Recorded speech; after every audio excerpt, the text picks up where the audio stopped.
আমার সংবিধান আমাকে বলেছে এক নেতার এক পদ। আমি ঘোষণা করছি যে আগামী 20শে সেপ্টেম্বর জেলা বিএনপির কাউন্সিলে কিশোরগঞ্জ জেলা শাখার সাধারণ সম্পাদক নির্বাচিত হই, তাহলে 15 ধারার বিধান অনুযায়ী কিশোরগঞ্জ সদর উপজেলার সভাপতি ও কিশোরগঞ্জ জেলা বিএনপির সিনিয়র যুগ্ম সাধারণ সম্পাদক পদ থেকে স্বেচ্ছায় পদত্যাগ করিব। আমি আশা করি কাউন্সিলে প্রত্যাশী সকল নেতৃবৃন্দ এমন ঘোষণা দিয়ে কার্যকর পদক্ষেপ নিয়ে দলের গঠনতন্ত্রের প্রতি সম্মান প্রদর্শন করবেন এবং কিশোরগঞ্জ জেলা বিএনপিকে মডেল হিসেবে সারা বাংলাদেশের অনন্য দৃষ্টান্ত স্থাপন করবেন। আল্লাহ সকলের সহায় হোক।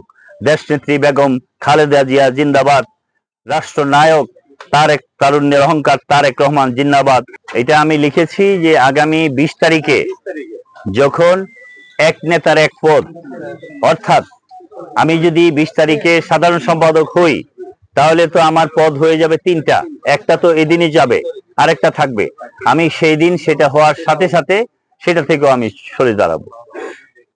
বুঝাইতে পারছি? জি, এটা হচ্ছে আরেক প্রশ্ন, মানে উনার প্রশ্নের উত্তর এটা।